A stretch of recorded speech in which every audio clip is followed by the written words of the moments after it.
Bienvenidas y bienvenidos a su programa, ya lo dijo la Corte, en el cual analizamos los fallos emblemáticos, las sentencias más importantes del máximo tribunal de la República. Y en esta ocasión vamos a platicar del amparo en revisión 115/2017, que es un pronunciamiento de la Suprema Corte de Justicia de la Nación que nos va a permitir entender una disposición, lo digo en términos personales, es mi criterio personal, peculiar de la Constitución mexicana, porque se dispone en el artículo 123 que una serie de servidores públicos, policías, peritos, ministerios públicos, que sean removidos de su cargo y en caso de que se pueda acreditar que esta remoción fue irregular, ilegal, etcétera, no podrán ser reinstalados, sino que tendrán derecho única y exclusivamente a una indemnización.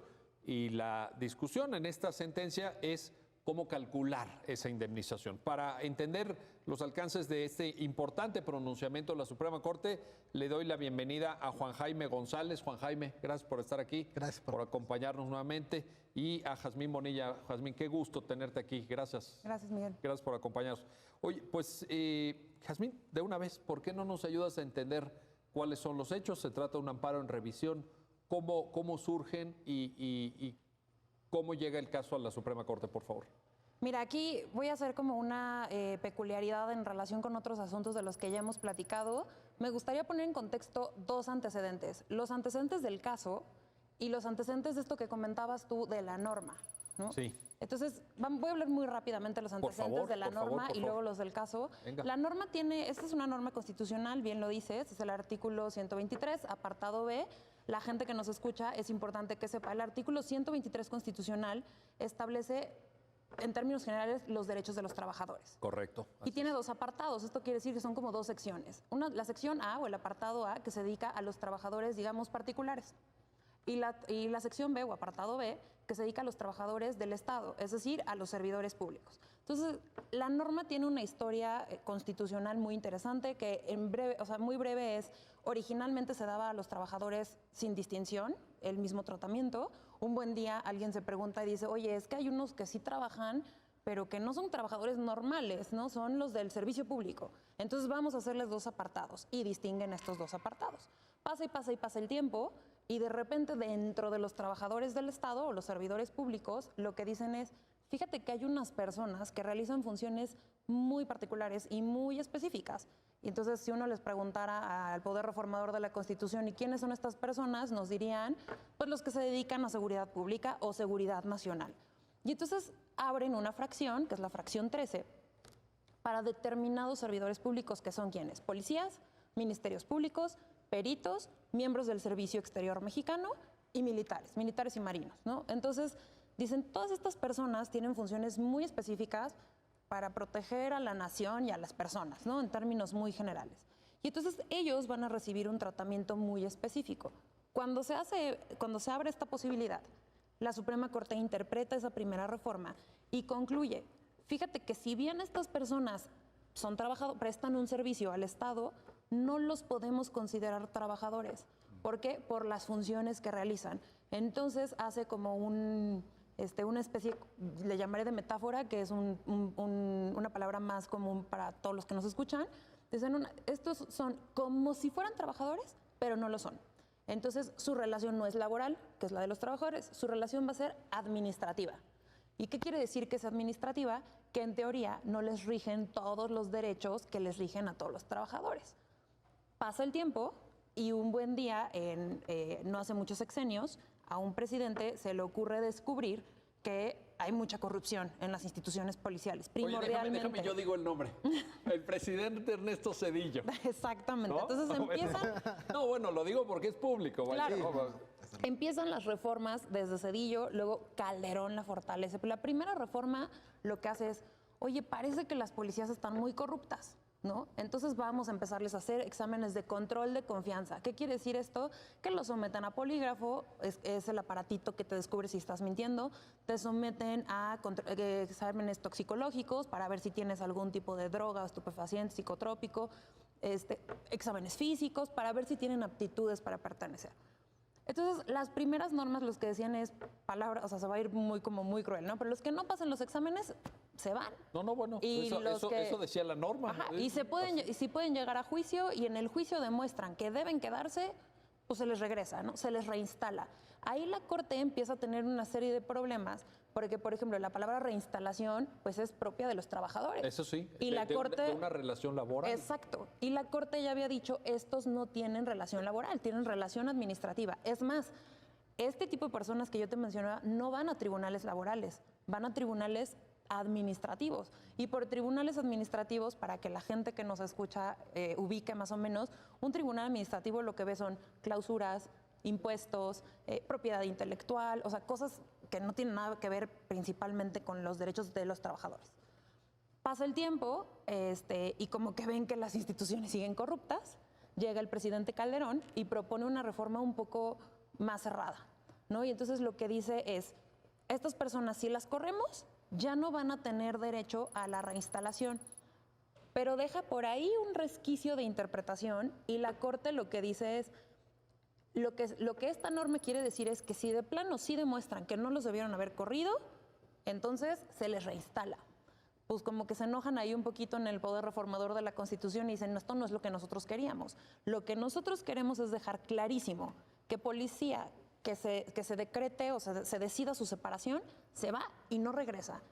Y entonces hacen una última reforma, que es la que está actualmente redactada la norma, en la que dicen es, todas estas personas, los que te decía hace ratito, seguirán los procesos de separación y en los casos en los que no acrediten los requisitos de permanencia o por alguna responsabilidad se les destituya, se les separe o cualquiera que sea el nombre, ahí lo hacen súper amplio, cualquiera que se le denomine, se les separe, bla, bla, podrán ir a juicio, ¿no? Porque tienen ese derecho. Y si en el juicio se determina que fue ilegal la separación o la responsabilidad que se les imputó, no importa, no procede la reinstalación o cualquier concepto que se le asemeje y lo único que procede es una indemnización. O sea, en ningún caso regresarán a ocupar el cargo.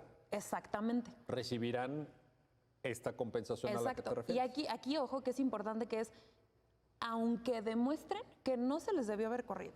O sea, esta es gigante, ¿no? Sí. Pero no es el caso. Por eso me atreví a calificar esta norma como peculiar, entre comillas. Si bueno, tú me preguntas mi opinión personal, de hecho yo tengo toda una tesis de maestría dedicada a esta, me parece que está ahí bastantes inconsistencias con la norma, pero bueno, no es el caso hablar de... Ahora, qué bueno que citaste el antecedente. Es bien importante. Porque esto nos permite entender, porque la gente a lo mejor que está viendo el programa dice, oye, pues está muy raro. Exacto. Está muy raro. Entonces, era bien importante ubicar primero no crean que el 123 siempre fue de dos apartados. El 123 sí, o sea, eran todos los trabajadores. Y esta fracción. Exacto, tiene sus antecedentes peculiares, tanto normativos como de interpretación. Ahora, yo me acuerdo que en aquella primer contacto del presidente Zedillo, sobre todo con el tema de PGR, sí. Ahora Fiscalía General de la República, anteriormente Procuraduría General de la República, removieron a centenares de servidores públicos y algunos les ganaron el amparo. Fíjate que es bien interesante, tanto con Zedillo como con Calderón, cuando uno sabe lo que sucedió es que se les aplicaron exámenes a todos, a policías federales, locales, como le queramos llamar, AFIS, como se llamaran en su periodo, a todos se les aplican y lo que resultó fue una cantidad de policías destituidos y separados. Sí, estamos hablando de cientos. Pues hasta miles. Miles incluso. Sí. Porque casi nadie pasó los exámenes de control de confianza, porque además también estaban ahí medio que era la primera vez que se regulaban los exámenes de control de confianza, etcétera. Y esto además repercutió en muchísimos amparos, ¿no? Sí. En toda la República. Se litigó porque fueron policías federales, estatales, municipales, ¿no? Porque esto aplica para todos los ámbitos.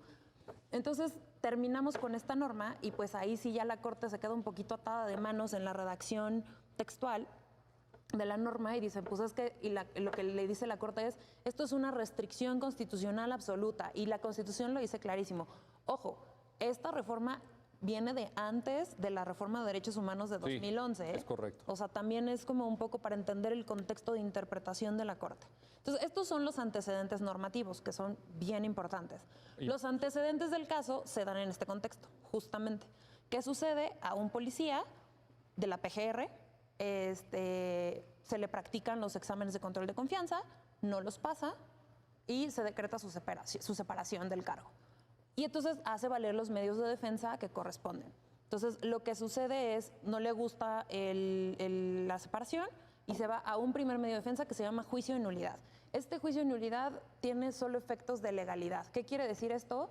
Que en el juicio de legalidad no se analizaban violaciones a derechos humanos, sino solamente si la resolución fue legal o no.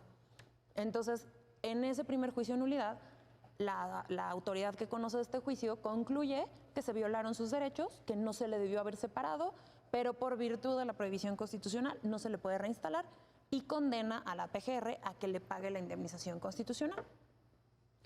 Empiezan con los llega un amparo directo, pero pues se niega el amparo porque él quería más, o sea, él quería la reinstalación y entonces un tribunal le dice no te puedo reinstalar porque la Constitución dice que no, y entonces empieza el cumplimiento. Y entonces en el cumplimiento que hace PGR le paga. Aquí es la peculiaridad de este asunto. ¿Cuánto le paga y cómo le paga? La ley, la disposición normativa que regía a la PGR en aquel momento, dice que a los que se les haya separado, la indemnización van a ser 20 días de salario por cada año que haya trabajado o que se haya prestado el servicio, más 3 meses a salario base. ¿Ok? Entonces, le pagan conforme a eso y este señor hace valer un segundo medio de defensa que se llama queja por defecto. Como su nombre lo dice, está defectuoso el cumplimiento. No me gusta porque pecaron de menos. Y entonces la autoridad en aquel momento le dice, pues no pecaron de menos porque la ley dice que solo te van a pagar esto y te pagaron lo que te tenían que pagar. No le gusta esa resolución y contra esa resolución se va al amparo indirecto, que ya es con un juez federal, que la gente que nos escucha seguramente ya estará más familiarizada con estos conceptos. Y entonces el juez emite una sentencia en la que concede el amparo. Después de ires y venires, que no es de mayor caso narrarlos, concede el amparo y le dice, fíjate que el artículo, que es artículo 86, fracción segunda, pero el artículo que dice... De la ley orgánica. De la ley orgánica de la PGR, que ya no está vigente, la que estaba vigente en aquel entonces. Le dice, fíjate que el hecho de que la fracción segunda diga que te paguen a 3 meses de salario base, o sea, aquí el quid es base, es inconstitucional. ¿Por qué? Porque viola el 123, que establece que tiene que ser una indemnización integral. El problema es que el 123 no dice que tiene que ser una indemnización integral. Nada más. Exacto, dice, se le pagará una indemnización y demás prestaciones. Entonces, el juez hace como ahí un ejercicio de interpretación, un poco basado también en lo que dijo la Corte, y entonces a las que no les gusta esta concesión del amparo, pues es a la Cámara de Diputados y al presidente de la República. ¿Por qué a ellos? Porque conforme a la Constitución, a ellos les corresponde hacer las leyes, entonces ellos son los que están legitimados o están autorizados para pedir que se revise bien cuando se dice que una ley es inconstitucional. Y así llega a la Corte, ¿no? Para revisar si el artículo 86, fracción segunda de la ley orgánica de la PGR es o no constitucional. ¿Y qué quiere decir? Si respeta o no el 123, que es el que hace rato ya decía, se encarga de ver todas las prestaciones de todos los trabajadores, seas o no servidor público. Muy bien.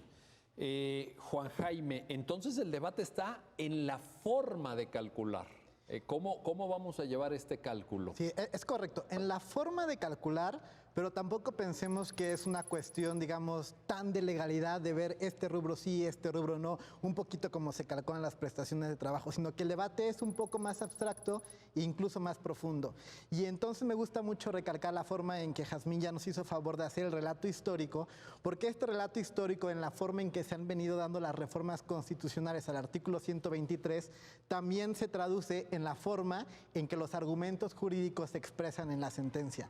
Es decir, hay 3 premisas que retoma la sentencia y que ya se han visto por jurisprudencia anterior de la Corte, y una tiene que ver con que la indemnización a que se refiere la Constitución debe ser íntegra para conseguir el resarcimiento de los daños y perjuicios causados por la consecuencia propia del texto constitucional, que es la imposibilidad de que estos agentes y este personal de las instituciones policíacas sea reincorporada al servicio.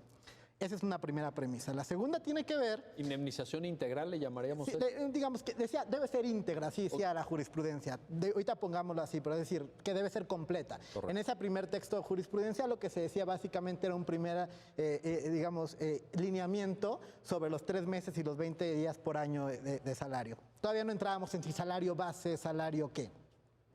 Una segunda premisa tiene que ver con que la prohibición a reinstalar, y que ya comentó Jazmín, la calificó la Corte como una restricción constitucional. Y en un posterior criterio jurisprudencial, dado que no había distinción en el tipo de cese, es decir, si tenía que ver con no cumplir con los requisitos de la ley o haber generadose por, digamos, causas imputables a la persona de algún tipo de responsabilidad administrativa, como no tenía que ver eso, entonces esta restricción era de carácter absoluto. Entonces, ante una restricción de carácter absoluto que requiere de una indemnización íntegra, fue como se fue construyendo este criterio jurisprudencial a la luz del contexto histórico en que se fue llevando a cabo la reforma al 123. Pero ¿por qué digo que es más profundo que simplemente ver cómo se tiene que calcular?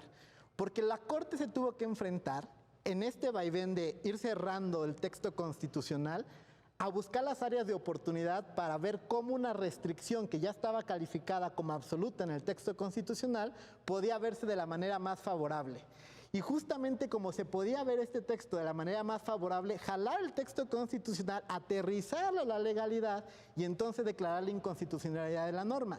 Es decir, la Corte no resolvió tienes que calcular esto sí y esto no, sino que la forma en que la norma estaba redactada, al limitar de alguna forma los rubros que tú quieras, era inconstitucional, porque el espíritu era que ante este tipo de limitaciones que ya ponían en una circunstancia, y te cito a ti, peculiar a los elementos del servicio policíaco, pues era reducir la peculiaridad. Y se me antojaba ponerle otro adjetivo, ¿eh? No yo lo sé, por eso cito tu propio calificativo, y me refiero que, dado que ya está en esta circunstancia peculiar, la Corte se enfrenta al reto de cómo yo reduzco esta peculiaridad para ver que esta indemnización fuera de la manera más favorable. Y es cuando introduce el pro persona, ¿no? Y dice, vamos a buscar que la cuestión de los principios constitucionales jueguen entre la restricción y el pro persona para dotar de contenido esto y declarar la inconstitucionalidad de la norma. El pro persona, Juan Jaime, en alguno de sus vertientes, porque ha sido definido por la Corte, está en el párrafo segundo del artículo primero constitucional, como todos sabemos, pero digamos, en alguna de sus vertientes te permite optar. ¿Por qué nos explicas cuál era la opción? ¿Salario base o...? Mira, aquí hay otro tema muy importante. Ahorita, antes de contestar esa pregunta, Jazmín ya metía esta peculiaridad como que son trabajadores, pero no son trabajadores. Correcto. Digo, técnicamente no es así, pero correcto, me parece muy bien la descripción porque es jugar entre son poquito trabajadores, pero no tanto. Y entonces no tienen todos los derechos, ¿no? A lo mejor tienen ciertos derechos. Porque además la palabra salario es propia del derecho laboral. Exactamente, para allá iba. Justamente como mencionó Jazmín, la palabra reinstalación en el contexto histórico, la otra palabra que también es del contexto laboral es la de salario. O sea, que sí, pero no. ¿No? Laboral, exacto, administrativo. Justamente, y quería poner este contexto porque entonces el problema es, ¿qué opciones teníamos? Pues es que está complicado, porque es la palabra salario, pues es una contraprestación por un servicio personal subordinado en términos de la ley federal del trabajo. Estamos hablando de un término laboral. Sí. Y la indemnización que fijaba justamente la ley orgánica de la Procuraduría General de la República pone la palabra salario. Entonces está metiendo un propio argumento laboral. Entonces también decir como que podíamos ver entre salario base o entre salario integral, o sea, es complicado. Por eso también la Corte, cierto es que no se metió a definir el concepto de salario desde la perspectiva laboral, sino lo vio de dos perspectivas muy abstractas y muy generales. O le pagas todo lo que le pagabas en su cotidianidad, o le pagas nada más lo que tú estás diciendo que le tienes que pagar. Entonces, es lo que dice la ley, por cierto. Exactamente. Entonces, no se metió tanto el concepto en términos laborales, sino lo vio desde, ¿le pagas todo o eres selectivo en los rubros? Básicamente así, por ponerlo de manera simple. Y justamente lo que se le dice es, no puedes ser selectivo en los rubros, sino que tienes que pagarle todo lo que en sus labores cotidianas, en su ejercicio profesional cotidiano, le pagabas, ¿no? Ese es la conclusión fundamental a la que llega la Corte. Y es justamente la razón para decir, incluso el que tú pongas salario base, aun cuando es un término laboral, es un término legal que estás poniendo restrictivamente. O sea, si tú lo estás poniendo así, salario base, es porque de alguna forma estás restringiendo algunos rubros a los que tenía derecho el elemento policíaco. Bueno, y justamente es la conclusión. Ahí está, ahí está. Déjenme hacer una pausa, no se vayan, regresamos enseguida para seguir platicando de este amparo en revisión, el 115-2017 y los alcances de esta vuelvo a decirlo, peculiar por decirlo de alguna manera, fracción 13ª del apartado B del artículo 123, y estos derechos laborales, administrativos de ciertos servidores públicos que se enfrentan a una restricción constitucional. Sobre esto seguiremos platicando enseguida, no se vayan.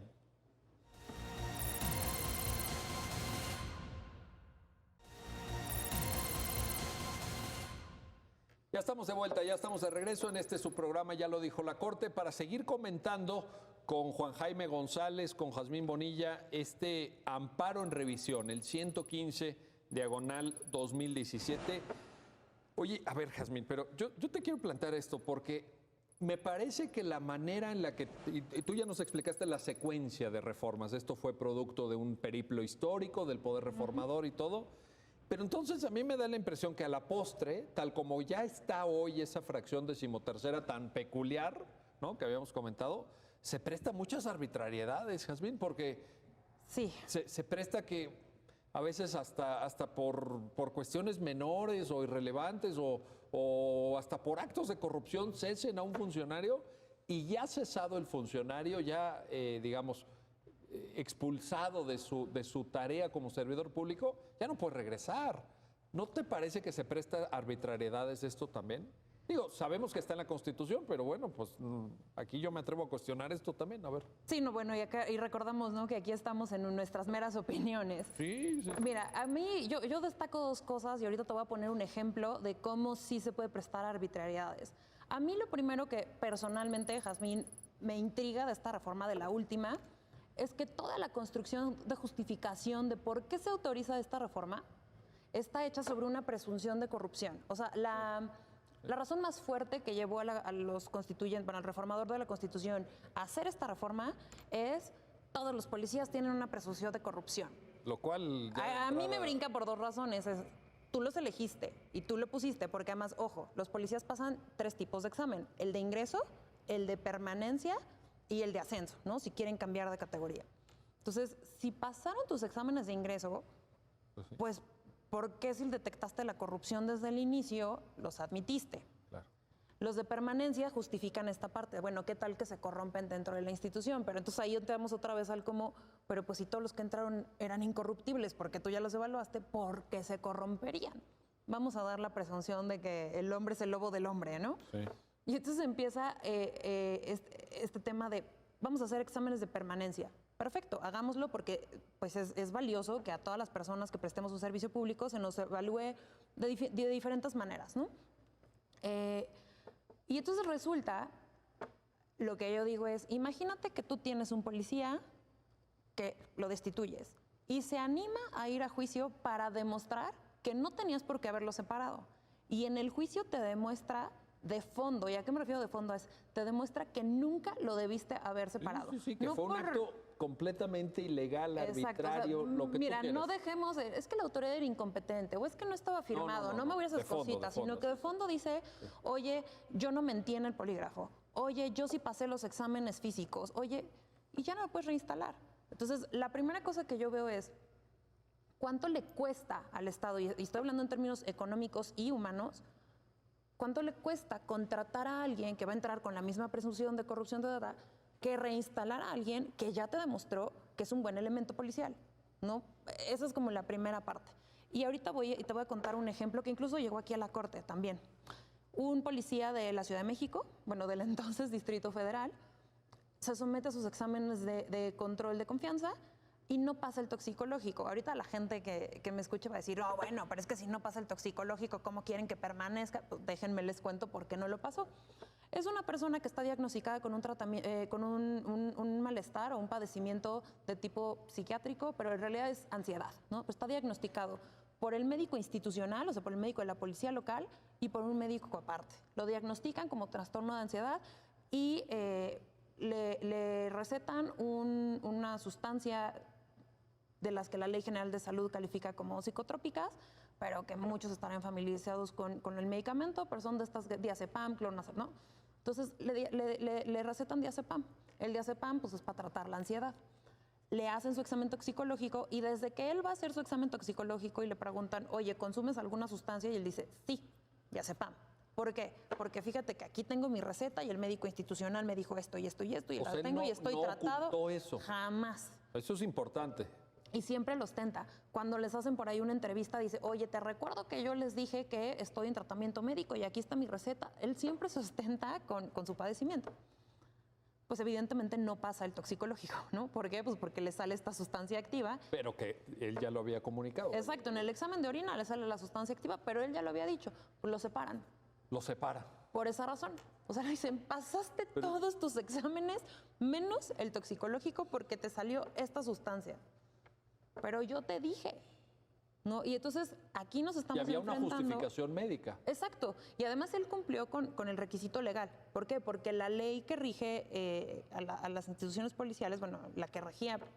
Recordemos también que las leyes policiales cambian Sí. a Sí, cada rato, ¿no? ha habido Entonces, mucho- la que regía cuando él estaba en ese momento decía: una excepción a la separación del cargo es que demuestre que tiene un padecimiento que justifique, y la ley condicionaba, siempre que esto esté avalado por un médico institucional o por no me acuerdo cuántos que fueran externos a la institución y rectificado por el médico institucional. Lo que hace sentido, ¿por qué? Porque esa norma protege el derecho a la salud. Oye, yo no voy a discriminar a un policía o lo que sea, la actividad que desempeñes, porque estás enfermo. ¿No? Es como, oye, tengo un tratamiento, una enfermedad del tipo psiquiátrica que necesita cierto medicamento y por eso me vas a correr o por eso no me vas a contratar, eso sería discriminatorio.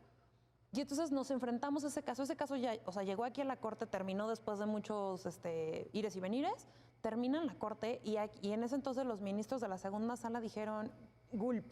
Pues sí, O sea, porque qué ya- injusto que él ya demostró, y mejor ni te cuento las atrocidades que le dijeron en las otras instancias, o sea, porque parecía que estaban convalidando que era muy peligroso que una persona que tiene un trastorno de este tipo se dedique a las funciones de seguridad pública. Lo peor que puedes decir es, bueno, no le des armas de fuego, pero puede ser trabajo de escritorio, o puede ser otro tipo de trabajo, no lo corras, ¿no? Entonces, llega aquí los ministros dicen, híjole, o sea, qué injusto, es como, digo, no es la primera vez que lo reflexionan, pero a mí me tocó verlo de viva voz, pues, pobre cuate, ¿no? O sea, es como, se gastó quién sabe cuánto en juicios, en tiempo, en dinero, el tratamiento médico que recibe, logra demostrar que es un buen elemento policial y su único pecado, y lo pongo entre comillas porque no lo es estar enfermo. Y lo corren. Cuando además él todo el tiempo, o sea, ni siquiera mintió en eso, ¿no? Todo el tiempo se Una ostentó. barbaridad eso. Y ahora dile que le vas a pagar a salario base. Digo, en este Además, caso era súmale. un policía local, ¿no? Pero ahora dile que su indemnización, que una indemnización por naturaleza tiene un efecto pues resarcitorio, ¿no? Claro. Que te paguen daños y perjuicios, lo que dejaste de ganar, etcétera. No, pues ¿qué crees? Que solo va a ser a la cantidad mínima que te pagaban sin todas tus prestaciones. Dices, oye, yo me aventé 2 años de juicio, en estos 2 años no he percibido sueldo, no me han pagado, llevo 2 años de juicios entre todas las instancias y me vas a decir que lo único que me van a pagar para repararme es mi sueldo base. Híjole, ¿no? Una injusticia sumada a otra. Una Exactamente. arbitrariedad. Ahora, aquí el problema, Juan Jaime, este caso que nos está, es espeluznante este caso, no sé si estés de acuerdo, pero a mí me parece lo que está comentando Jazmín es verdaderamente espeluznante. Totalmente. Pero el problema es que empieza en la Constitución. Ha habido un debate en la Corte sobre restricciones constitucionales, que es algo muy, también lo diría, peculiar del constitucionalismo mexicano. Correcto. Claro. Sí, me parece muy correcto, o comparto la opinión que da Jazmín a título personal sobre que esta reforma constitucional parte de una presunción sobre la corrupción que hay en las instituciones policiales para todos los elementos que la integran. Y me atrevería a añadir, también a título personal, que lo peculiar de la reforma es que el Poder Constituyente constitucionalizó una regla, una medida ante la incapacidad del propio Estado para atender la corruptibilidad de todas estas instituciones. Es decir, una tras otra se vio que, dado que no podían por otros medios y por otros mecanismos limpiar, porque justamente por eso están toda esta serie de exámenes y medidas, tuvo que elevar a rango constitucional una medida para cerrar o tratar de impedir que la interpretación justamente incluso desde el constitucionalismo al interior de la Corte con independencia de las críticas que se han suscitado, pudiera ser cada vez menor el margen de interpretación. Claro, exacto. Y en este margen de interpretación, No, pues, bueno, desde luego, menor, ya lo cerraron. Nulo. Pues lo nulo, pues, porque viene de la mano de la propia norma constitucional y también, desde luego, todo el debate del constitucionalismo que se da respecto de las restricciones Claro. que tenemos desde la contradicción de tesis 293-2011, donde traemos todo este tema sobre las restricciones constitucionales y cómo se van a implementar en el orden jurídico mexicano, ¿no? Es decir, y desde la contra hemos tenido un camino andado y hemos pues ido buscando algunas medidas que aminoren el impacto de la restricción constitucional como se le ha empleado, ¿no? Que es justamente que la restricción constitucional, y valga la redundancia, sea aplicada o interpretada de manera más restrictiva posible. Correcto. Y justamente el intento de esta sentencia es eso, es decir, porque si nosotros vemos, como ya comentó Jazmín, quienes vienen a la revisión son la Presidencia de la República y la Cámara de Diputados, es decir, son las autoridades que incluso frente al amparo del juez federal vienen alegando que ellos tienen libertad legislativa y tienen un ámbito, digamos, de movilidad para legislar en sus propias leyes, la forma en que van a pagar la indemnización, porque todos estos agentes son peculiares, porque están bajo un régimen de restricción ante la propia Constitución. Y lo que le dice la Corte es, espérate, o sea, si hay una restricción, si hay un ámbito que es peculiar, pero justamente porque es restrictivo, tenemos que buscar que las condiciones indemnizatorias y que hay en el campo de la aplicación puedan ser lo más favorables a ellos.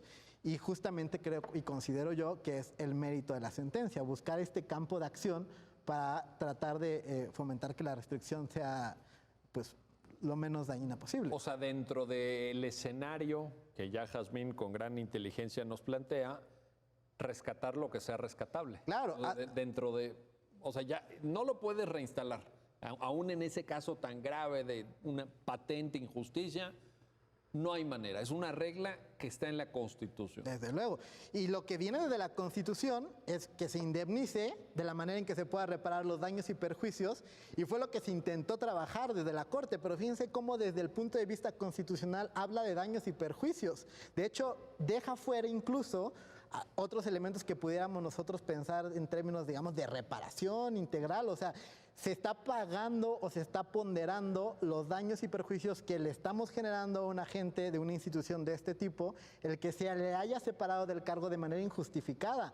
Pero eso es en cuanto a su separación, pero pues finalmente se quedó ya sin desempeño en el servicio público. Nosotros no sabemos qué va a pasar a futuro, ¿sí me explicó? Son muchos elementos que no pero están fíjate, ponderados. la explicación que daba al inicio, Jazmín, digamos, tenía muchos elementos y uno muy interesante es esta diferencia entre relación laboral y relación administrativa. Y a mí me parece que, llámese como se llame esta indemnización, pues pudiera darlo, y lo digo también obviamente a título personal, bueno, ustedes son funcionarios públicos, yo no, y tengo más libertad, digamos, pero tengo más libertad de expresión, digamos, un poquito más amplia, ¿no? Me gusta cómo suena. Un poquito más amplia. No, pero lo quiero decir de esta manera. A ver, me parece que esto no evita que se pueda también intentar una vía en donde se reclame una reparación integral. Quiero decir que pueden haber vías, o sea, esta es una. Claro. Es una indemnización. Pero bueno, como tienes el 123 apartado B, fracción 13ª, también tienes el artículo 1. Sí. Y también tienes Convención Americana de Derechos Humanos y tienes precedentes de Corte Interamericana. O sea, también hay que saber jugar todos los balones. De hecho, curiosamente, aun cuando tenemos esta condición, digamos, que hemos manejado entre diferencia entre relaciones laborales y administrativas, lo cierto es que la sentencia se apoya en una jurisprudencia de la propia segunda sala donde jala el apartado A. Y como, es decir, es una interpretación del 123 entendida como... Pero otra vez es lo que decía Jazmín, cayendo otra vez a lo laboral. Sí, totalmente. Sí. O sea, no hay... El problema es que aquí el asunto empieza en la Constitución. Mira, si a mí me preguntas, digo yo que me clavé muchísimo en esta fracción. Por eso quise retomar un poquito la historia del artículo. Sí. Es que solamente así se entiende. Totalmente. Por ahí hay algunos conceptos, no lo quiero tomar a la ligera porque luego las personas los empiezan a usar así como, ay, esto quiere decir. Por ahí la doctrina, empezó en la doctrina. Se está utilizando la doctrina constitucional internacional, sobre todo, un concepto que se llama identidad constitucional. lo que te exige es, ¿por qué a nivel internacional, sobre todo con la creación de las comunidades europeas, de las organizaciones de varios estados, lo que te dicen es, aun cuando estás dentro de una comunidad de estados o de países, acuérdate de quién eres tú como país, ¿no? A nivel nacional, yo lo traspolo un poquito, como diciendo, ¿cuál es la identidad, cuál es la originalidad de tu Constitución, ¿no? Entonces, ¿cuál es la identidad de este artículo 123? Proteger los derechos de los trabajadores. Por eso surge, ¿no? La gente que no estudió Derecho a lo mejor no les va a sonar tanto, pero igual y se acuerdan por ahí de sus clases de civismo, de secundaria y así. A todos en alguna parte de la escuela nos dijeron, lo que México le dio al mundo en materia de normas fueron los derechos sociales. ¿Es famoso eso? Artículo 3, artículo 27 y artículo 123. Para los que no se acuerden, artículo 3, educación, artículo 27, la propiedad agraria, y el artículo 123, los derechos de los trabajadores. O sea, esas son lo que de México para el mundo, ¿no? La exportación de México a niveles internacionales jurídicos. Sí, la originalidad del constitucionalismo, Exacto. particularmente el de Querétaro, el de ese Congreso Constituyente. Entonces, tan eso es fecundo. de México para el mundo. Y entonces tienes un 123 súper originalísimo para proteger los derechos de los trabajadores, que originalmente protegía solo a trabajadores privados, ¿no? Particulares. Sí, correcto. Y lo que les mencionaba hace un ratito, cuando empezaba el programa, es, y un buen día el reformador de la Constitución dice, oye, pero tenemos otros trabajadores que también trabajan, pero no le prestan servicio a un particular, sino al Estado. Y ni modo que nosotros, Estado, no protejamos a nuestros trabajadores. Y entonces deciden abrir un apartado B para protegerlos también a ellos.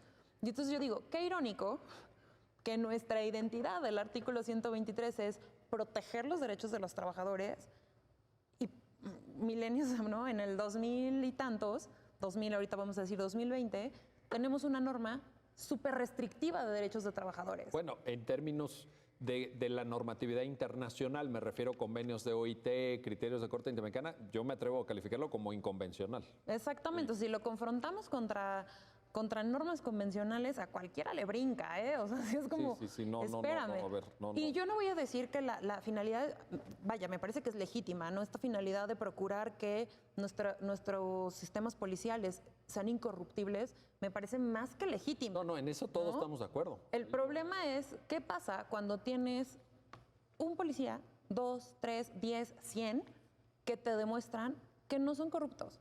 Por eso te decía, distinguir entre los que te dicen, es que no la firmó el que la tenía que firmar, a distinguir los que te dicen, oye, estoy enfermo y se los dije y estoy en un tratamiento médico.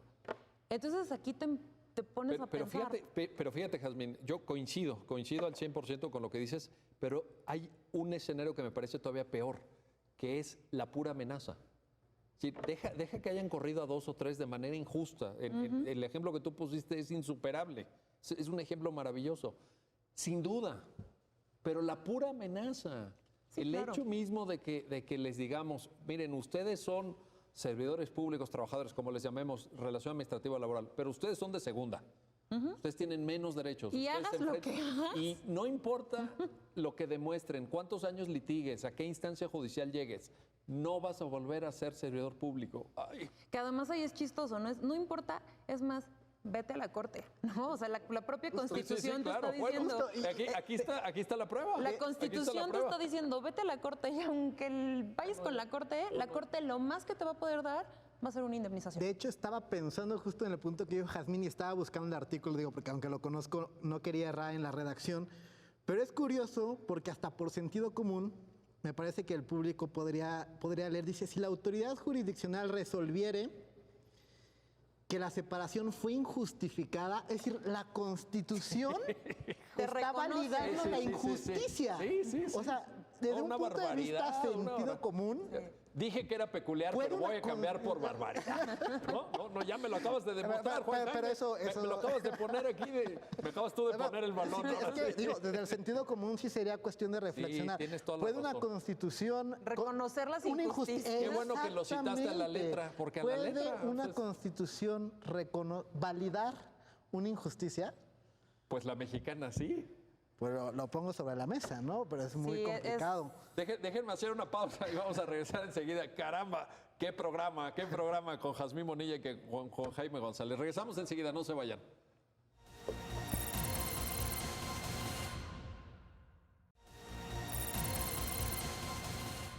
Bueno, ya estamos de vuelta, ya estamos de regreso para seguir platicando de este amparo en revisión 115-2017 que pues ya convenimos en la mesa o al menos me atrevo ya a afirmar que estamos en la interpretación de una norma peculiar.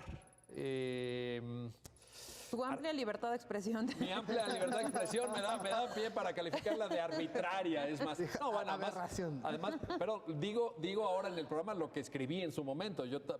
Varios de nosotros hemos académicamente estudiado este tema. A mí me parece que una constitución debe servir para prever, preservar, garantizar derechos y no para restringir derechos.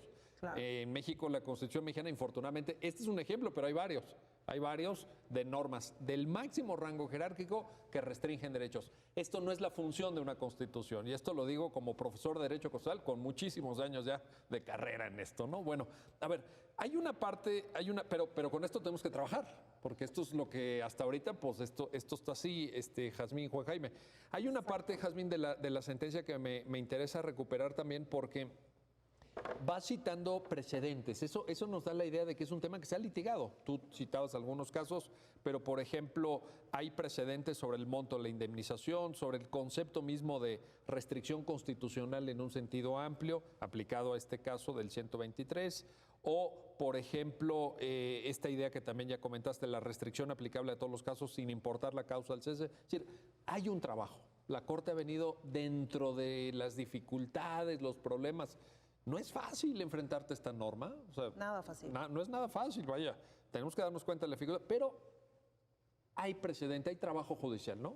Sí, mira, la verdad es que lo decías muy bien, desde la primera gran reforma que se gesta en el sexenio de Ernesto Zedillo, la realidad de las cosas es que la norma nunca dio mucho material para la interpretación, o sea, más bien siempre su redacción fue del tipo restrictiva.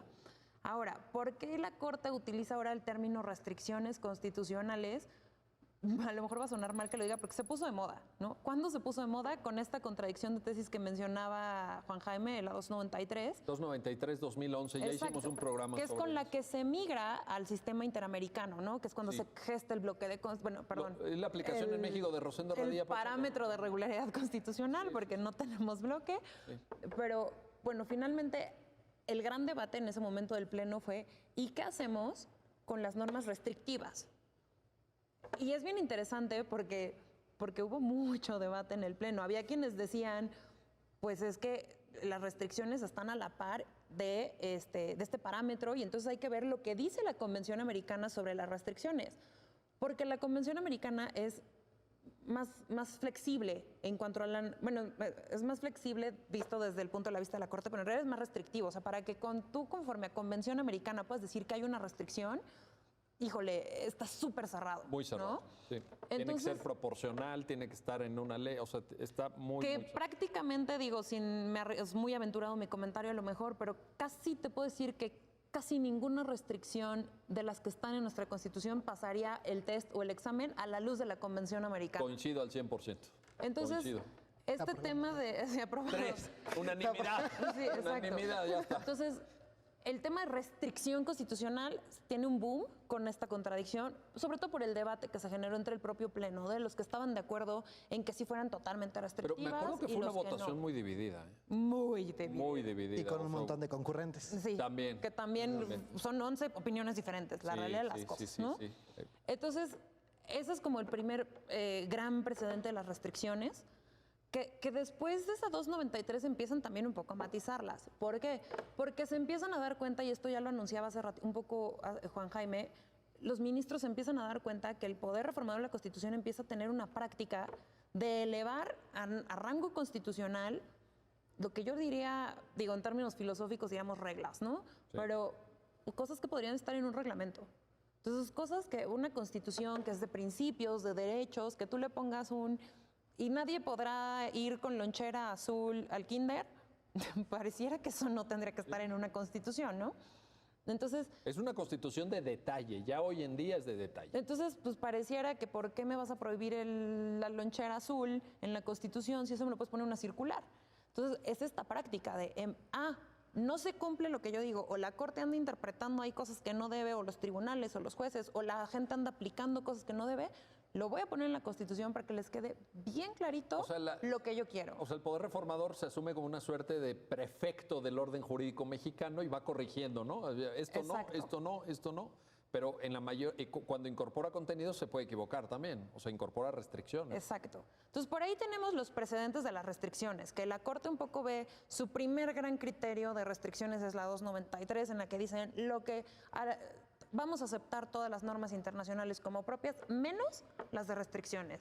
Tratándose de restricciones, operan solo las mías. Tiene que prevalecer la Constitución, ¿no? Exacto. Hay que estar a la letra. De ahí en adelante empieza a matizar. Y este es un ejemplo del matiz, ¿no? Un poquito, o sea, lo que decía Juan Jaime, Sí, hasta donde se puede. ¿cómo lo hago lo más favorable cuando ya estoy en la plena restricción de derechos? Y luego tenemos los precedentes salariales, ¿no? De qué vamos a entender como un resarcimiento a aquel que lo despiden injustificadamente. Que ojo, que despido injustificado, que la Constitución dice, también es un término laboral. 100%. Es Entonces- 100%. Es más, es de los términos más famosos en materia laboral. Exacto. Entonces tenemos por ahí el despido injustificado. El salario es, tienen 4 patas, tiene cola, ladra, mueve la cola cuando llegas, pero no es un perro. Sí, sí. Entonces tenemos este tema. Híjole, en México, por eso los abogados de repente, o sea, tenemos mala fama los abogados. Y no los culpo. Sí, de verdad, pues es que imagínate. Y es evidente cómo se va construyendo el alebrije, porque pues Claro. le van Al metiendo final- al final parches. no es un perro, es parches. un alebrije, ¿no? Sí. Entonces tenemos los precedentes salariales y específicamente en materia policial, los precedentes que dieron que se fueron dando de todos estos antecedentes constitucionales que te dije, ¿no? Entonces, el primer precedente que interpreta qué vamos a entender por relación administrativa y qué vamos a entender por relación laboral, y entonces lo que dicen es, les vamos a dar tratamiento administrativo y tienen casi todos los derechos que los trabajadores, pero tú no vas a contender en un tribunal laboral, sino en un administrativo. Ojo, esto es bien importante, porque conforme a la ley mexicana, hay una cosa que se llama suplencia a la queja, que quiere decir que cuando tú dices algo pero no lo dices bien, el juez puede suplir esa deficiencia tuya. La legislación mexicana dice que es pro trabajador, ¿no? Entonces, la legislación dice, en los casos de justicia laboral, siempre habrá suplencia de la queja en favor del trabajador. Eso es en materia laboral. Pues, ¿qué crees? Que en materia administrativa no existe tal cosa como la suplencia de la queja. Eso, para efectos Entonces, prácticos, eso es muy existen importante. casos así como chiquititos, ¿no? O sea, bueno, cuando hay menores, cuando hay personas con discapacidad, son casos muy, muy limitantes. Núcleos campesinos y... Exacto, ¿no? pero Propiedad no comunal. propios de la materia, sino de las personas que están en esos tipos de juicio. Entonces, de entrada ya le estás diciendo a los policías, tú no tienes el beneficio de la duda que te puede dar el juez, ni el juez puede reparar tus argumentos. Y esto te lo digo retomando un poco el ejemplo que te ponía hace rato. En las instancias que pasaron antes de que el asunto llegara a la corte, el policía tuvo una muy mala defensa. La realidad de las cosas es que tuvo una muy mala defensa y no propuso los argumentos que le daban para defenderse bien. Y pues como era materia administrativa, Pues, no así se podía. siguió. Así no se podía. Gracias a Dios, en su recurso, hicieron un muy buen recurso. Y entonces aquí ya la Corte pudo solventar el tema, ¿no? Pero ese es el problema. Entonces, si eres trabajador, pero tienes algunos derechos laborales, pero unos en la defensa ya no, pero te restrinjo, pero están en una situación como bastante peculiar. Entonces, en esta sentencia lo que se hace es retomar varios precedentes para, a final de cuentas, decir, mira, la Constitución solo dice indemnización y demás prestaciones, pero yo, Suprema Corte, ¿qué considero indemnización? Y entonces ahí es donde se hace la interpretación. Una indemnización tiene que ser reparadora. ¿Y reparadora de qué? De daños y perjuicios. Y vamos pensando un poco, ¿qué son estos daños y perjuicios? Pues el tiempo que te llevó el juicio, que te corrieran injustificadamente, que no vas a volver a trabajar en esa institución, que quién sabe si estuviste trabajando en el tiempo en el que estuviste en el juicio. Pensemos ahora que es una destitución por responsabilidad administrativa. Imagínate que lo inhabilitan. Deja tú la destitución o la separación. Para quienes nos escuchan, la inhabilitación lo que hace es que jamás en tu vida vas a volver a trabajar en el servicio público. O por un tiempo, ¿no? Exacto. Puede ser Bueno, temporal. puede ser de 10 años, pero hay unas que... Y entonces imagínate que en todo lo que estuvo el juicio, además de destituido, inhabilitado. Sí. Entonces empiezas a jugar ya con estos conceptos que dices, lo mínimo que puedo hacer es pues que le paguen tal y como ganaba antes. con sus compensaciones, con sus ayudas de despensa, con sus ayudas, con todos estos conceptos que evidentemente la sentencia no recopila. Lo que decía Juan Jaime, no es que vayamos palomeando, ¿tiene derecho a ayuda de despensa? Sí, no. Lo que decimos es, lo que tú le tienes que pagar es todo lo que él percibía, porque es la única manera de más o menos reparar el daño que se le ocasionó con este despido injustificado. Esto que no es despido, ¿no? Porque no es laboral. No es labor, no es pero una relación exacto, laboral. con esta separación. Ahora, Juan Jaime, el concepto, digamos, que nos sirve para articular ya en lo normativo este uso de los precedentes a los que Jazmín hace referencia es resarcimiento íntegro. ¿Te parece que es el, digamos, como el punto de llegada? Creo que podría ser un punto de llegada. Me parece que todavía podremos explorar, incluso en otro tipo de litigios, otro caso, aún más allá, algunos rubros de reparación integral. Lo dejo ahí a la academia y al litigio, pero me parece que lo que pudo hacer la reparación Corte... integral ya con Sí. 63 de la Convención Americana. Exactamente, ¿no? es decir, lo dejo sobre la mesa, no es el alcance... Ya nos diste una pista. No ya es nos el diste una pista. alcance de esta sentencia, no Un lo buen es. consejo, un buen consejo No, de Juan no, Jaime, ahí está. No, pero no es el alcance de esta sentencia, la realidad, pero sí una reparación lo más integral posible, en términos de los límites de la propia Constitución, de la propia restricción y la propia relatoría jurisprudencial que ha ido trabajando la Corte, el reconocimiento como una restricción de carácter absoluta y su interpretación de la forma más favorable posible, en este caso en la cuantificación de la indemnización para los agentes que han sido separados de manera injustificada. O sea que dentro de lo malo, bueno, pues se intenta rescatar de esta manera. Sí, es reducir el margen de peculiaridad de la Constitución y la jurisprudencia.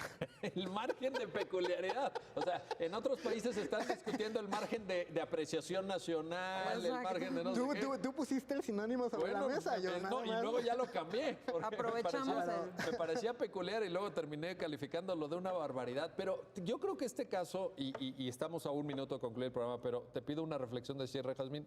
Es un caso para repensar, y si dedicaste eso una tesis de maestría, pues tú eres la que más sabe entonces, pero ¿no es un caso para repensar también qué queremos de una Constitución? O sea, la Constitución no es de un gobierno, la Constitución no es de una coyuntura, por grave que sea. La Constitución es de todas y todos nosotros. O sea, eso es un buen momento para repensar esto, ¿no te parece? Mira, si nosotros comparáramos, iba a decir la gente, ay, está malinchista. No, en derecho hay una institución que se llama Derecho Comparado, Sí, muy importante, que sirve para precisamente hacer ejercicios de comparación normativa nacionales con internacionales. Si hiciéramos un ejercicio de derecho comparado de la Constitución mexicana con otras constituciones, yo creo que otros países se reirían de entrada de la cantidad de artículos que tiene nuestra Constitución. Sí. Y no solo de eso, De lo largos que son. Hay unos de la párrafos. cantidad de reformas que tiene nuestra Pues somos los Constitución. campeones mundiales, seguramente. Más O sea, de 700. incluso cuántas reformas constitucionales se pueden aventar en un año. Sí. O sea, porque uno pensaría que la Constitución pues es casi inamovible, ¿no? Pues así porque se recopila explica. nuestros principios básicos Pues sí. y pues para las personas que no estudiaron Derecho, nosotros ahí vamos por la vida diciendo nuestra Constitución de 1917 y acabamos de celebrar el centenario, ¿no? Y todas Sí, esas hace cosas muy poco. bonitas. Pero ¿qué queda en nuestra Constitución de la del 17? Hay un cálculo que hizo, les comparto este dato que seguramente lo conocen, Diego Valadez, este destacadísimo jurista mexicano, se dio a la tarea de contar el número de palabras, a través del programa Word es fácil de hacer, que tenía el texto de la Constitución originalmente promulgado en Querétaro, 22,000. Y contó cuántas tiene actualmente, porque ha habido un proceso ahí de reformas, más de 80,000. Es que Quiere es una- decir que es se ha una burla. multiplicado por 4. O sea, realmente, ¿qué ha pasado en estos Y años? luego por ahí tenemos una última norma constitucional que a mí me gusta mucho, que además para propósitos académicos creo que da para mucho, que te dice casi que pase lo que pase en nuestro país, esta Constitución no va a poder ser tirada jamás. El 136 Exacto, famoso, el ¿no? último. Un hermoso, la verdad es que a mí me Con parece eso se cierra. un hermoso artículo cierra. constitucional porque te dice, no importa lo que pase en este país, después de la destrucción, después de la tormenta viene la calma y se reinstalará la Constitución. Te está diciendo que no, esa norma lo que te está diciendo es, mira, ya aprobamos primer imperio, segundo imperio, dictadura, república, centralismo, federalismo. Hemos probado de todo y lo que más nos acomodó fue el sistema que tenemos, ¿no? Republicano, democrático, federal. Y dice, si algo rompe con esto que ya tenemos, que medio nos funciona, esta Constitución siempre prevalecerá pasado el caos. A mí me gusta, a lo mejor está como muy cursi, así me gusta, me hace un hermoso artículo constitucional. Y luego volteas a ver los otros 135. Y ya, el caos Y ya entonces- pasó, ¿no? Y entonces dices, Ahí. ¿qué tendría que ver la restricción de los policías con el orden de gobierno que se va a reinstalar? ¿Qué tendrían que ver algunas normas técnicas en materia de telecomunicaciones y monopolios? sí. ¿Qué tendría que ver las facultades del presidente de la República en comercio exterior? O sea, ¿qué tiene que ver todas esas cosas técnicas O con la mención del drenaje que hace el 115, parques y jardines, o los rastros, o el impuesto a las cervezas del 73. No, o sea, que, Bueno, está redactada, en la Constitución está incluido, para que lo sepan, hasta el aguamiel, conocido coloquialmente exacto, como ahí pulque. denle buscar en Word y se van a encontrar unas palabras muy simpáticas en la Constitución. Entonces, a mí no me cuadra nada, ¿no? O sea, no me cuadra que tengamos una Constitución de principios, que un primer constituyente trató un poquito de hacer, entendiendo el caos, ¿no? Del que veníamos, de la revolución y todo, tiene sentido esa Constitución. Y ahorita está plagada de restricciones, de normas técnicas, de normas reglamentarias, por su naturaleza, ¿no? Y por supuesto que lo deseable es lo que mencionabas hace un momento. Una Constitución debe reconocer derechos, ¿no? Y darle a las personas la seguridad de que viven en un país en el que por sobre todas las cosas se van a reconocer sus derechos. Y no reconocer que que las cosas injustas pueden pasar y que la se van Constitución a las quedar así. avala. O sea, y se van a quedar así porque no se puede hacer nada. Exacto. Bueno, pues yo lo veo como un área de oportunidad. Ojalá los legisladores hayan escuchado esta importante reflexión de Juan Jaime González, de Jazmín Bonilla, porque hay mucho por mejorar y mucho por hacer. Gracias. Gracias por Gracias, ayudarnos Miguel. a entender esta sentencia y gracias a usted que hace posible este programa. Ya lo dijo la Corte, en el cual analizamos los fallos emblemáticos, las sentencias más importantes del máximo tribunal de la República. Hasta pronto.